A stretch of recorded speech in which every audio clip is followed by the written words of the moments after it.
had arrived safe and sound, and the Firestone racing crew was soon busy equipping their autos with brand new racing tires. A job that requires skill and experience. The cars are quickly assembled and made ready, a tribute to the mechanical skills and know-how of the Americans.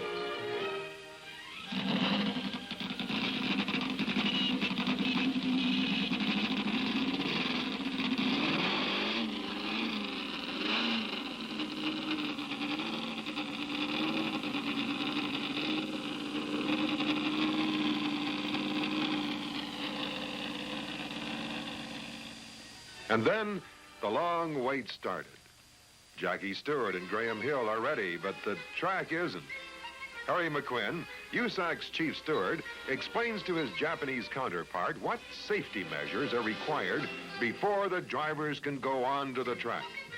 Here, the language barrier becomes a difficult problem. The Japanese are anxious to cooperate, but don't always understand. Jackie Stewart and Mario Andretti await the go-ahead signal patiently. Finally, the Japanese crew understands the problem and begins to assemble the equipment necessary to allow the cars to begin their practice runs. Track guards and firemen are placed strategically around the track while the signaling system is explained to the Japanese steward. The Japanese promoter, Akira Jin, is a freewheeling type who made a fortune bringing to Japan such events as Wild West shows, ballet companies, symphony orchestras, and the Beatles. This is his first attempt at a racing promotion, and he's invested over $500,000 on everything from transportation to the fire extinguishers needed for the guards. Starter Johnny Shipman finally gets the okay for the green flag, and the pit's empty.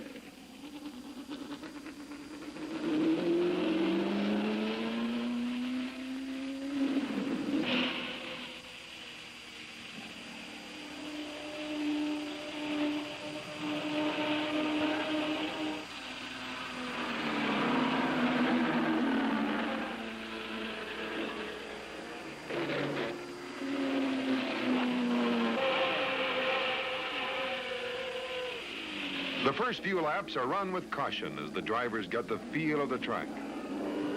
And then the first spin on the hairpin turn.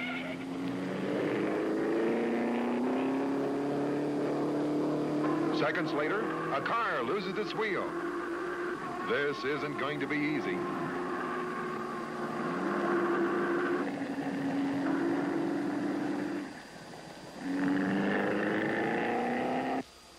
Lloyd Ruby is the next to spin.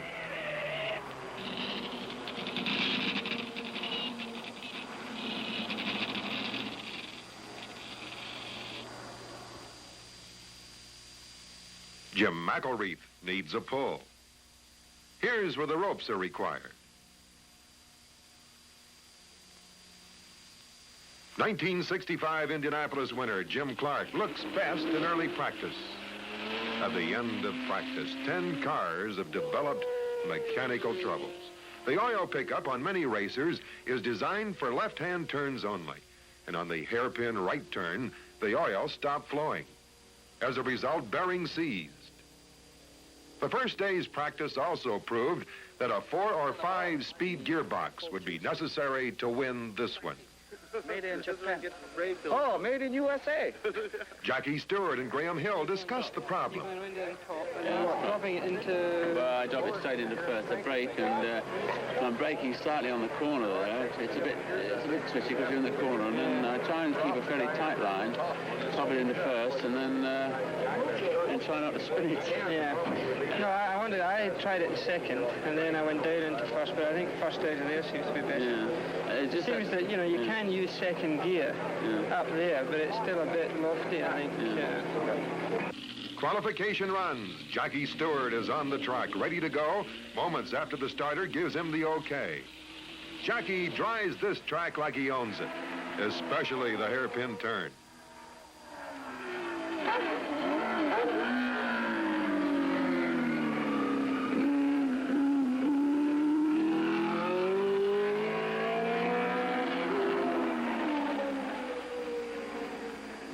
Billy Foster is ready next. And he gets a few words of encouragement from Chief Mechanic Grant King. Anyhow, hey, don't forget now. Jackie Stewart turns in his qualifying lap into the best of the day, negotiating the 2.5 miles at 1 minute 22 and 4900 seconds. This means the #1 pole position for Jackie. 2 interested spectators are Jim Clark and Mario Andretti, both of whose cars have been disabled. They're still hoping to have them fixed in time for tomorrow's race. All in all, only 22 of the 33 cars are able to post a qualifying time. That old devil hairpin turn is still extracting its toll.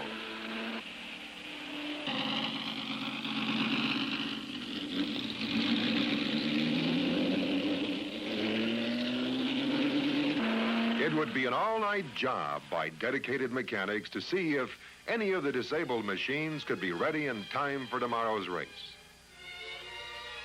Everyone gets back to the hotel early, as tomorrow is the big day. Early morning race day. Because of the huge crowd and the anticipated traffic jams, the drivers and crews arrive at the track at 7 o'clock in the morning. Even at this early hour, thousands of people have already arrived at the Speedway. Souvenir stands and concessionaires fill the park, just like at home. Bands and other entertainment amuse the crowds in the early morning hours. The Japanese promoter calls this event the Indianapolis 500, or Indy in Japan. And like its namesake, Indy in Japan has its Miss Indy, who will present the trophy to the winning driver.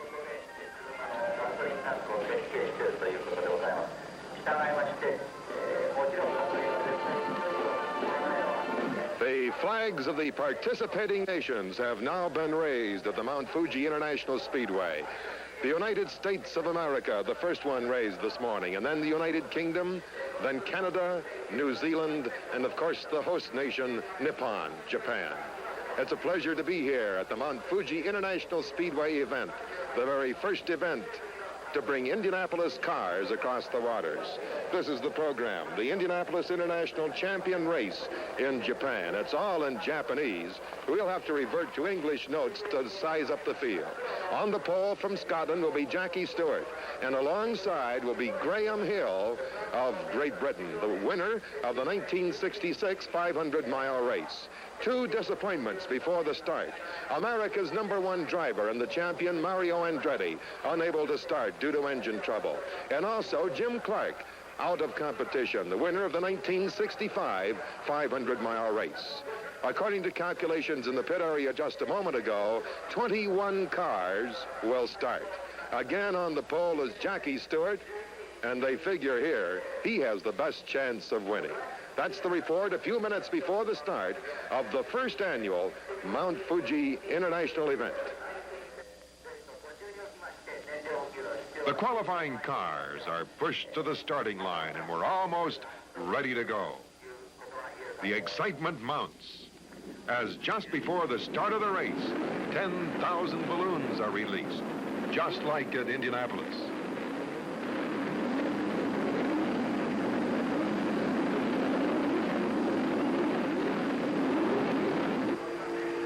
The cars start the pace lap with Jackie Stewart on the pole, followed by Graham Hill. In the second row are Bobby Unser and Lloyd Ruby, Chris Hammond of New Zealand, and Billy Foster of Canada in the third row. Jim Hurtubise and Jerry Grant are next in line.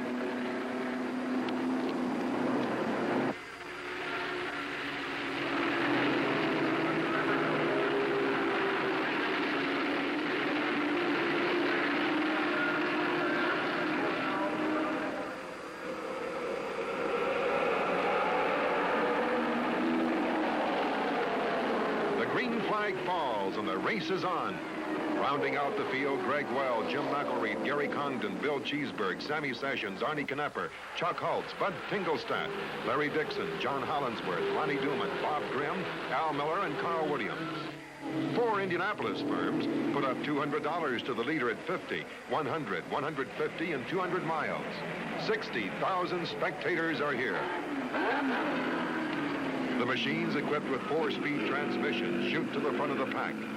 Jackie Stewart leads through the twisting yet high-speed course. Hill, Lloyd Ruby, and Foster challenge. The track a steady and contrasting speeds. 180 miles an hour on the straightaway. About 40 through the hairpin turn. $12,000 awaits the winner.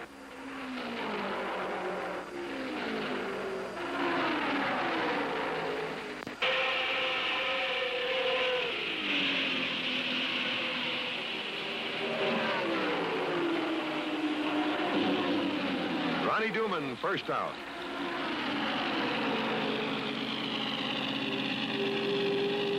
Laps completed as Stewart sets the pace. Within 25 laps, engine failure knocks out Miller, Tingelstad, and Williams. Lots of room to spin and slide.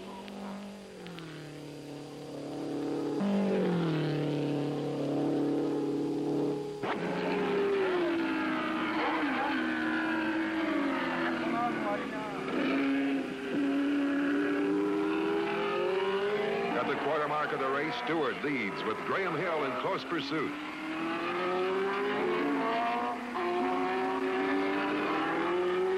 Billy Foster in third awaits his opportunity. Foster figures he has sufficient fuel to go all the way without a pit stop. Ruby is fourth. Chris Ammon is fifth. 18 cars still running. At the end of the long straightaway, it's Gary Condon in trouble.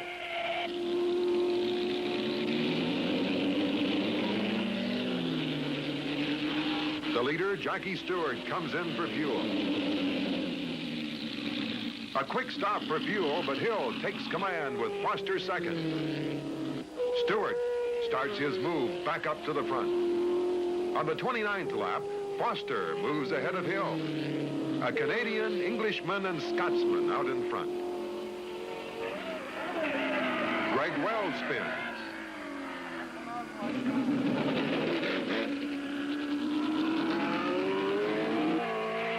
Lloyd Ruby. An expensive slide.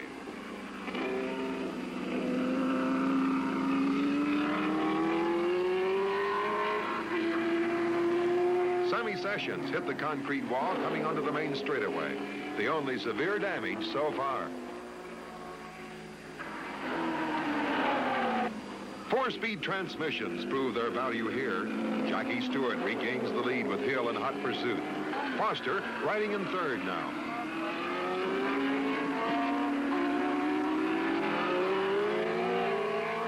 Number 5, Bobby Unser, moving up on the front runners. He pits for fuel.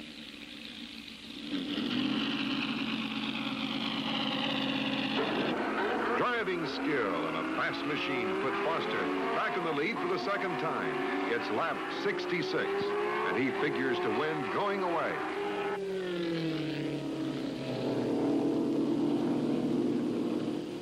Four laps later, Foster's machine quits on the main stretch.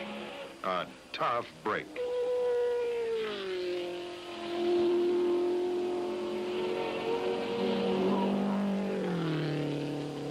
Graham Hill with the only chance to catch Stewart. Lap 77. Hill's car meets the same fate as Foster's.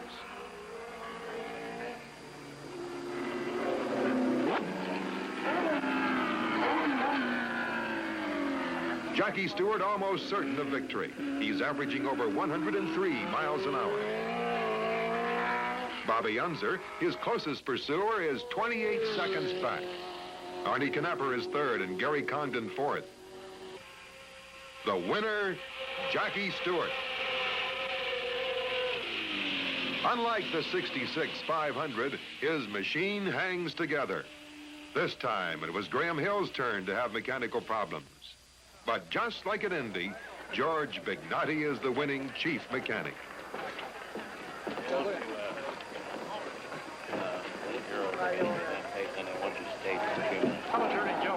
Well, I'd like just to thank everyone for the wonderful hospitality while I've been over here. I've had a very nice time, and I look forward to coming back to Japan. One more Thank time. you. Here we go. They want you to kiss her. Turn around. Turn around. Lips this time. Okay, here we go. On the lips. Go ahead. Kiss it.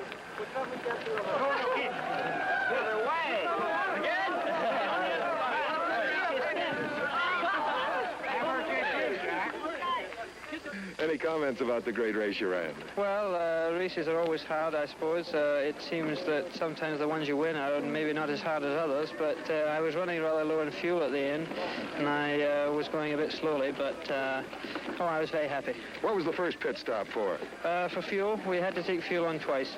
Was that expected? No, I think we had a slight miscalculation, basically, I think, due to the length of the track. An excellent race. A fine racetrack amidst breathtaking scenery. The racing fraternity, to a man, hopes to return again to Japan. So ends the race to the sun.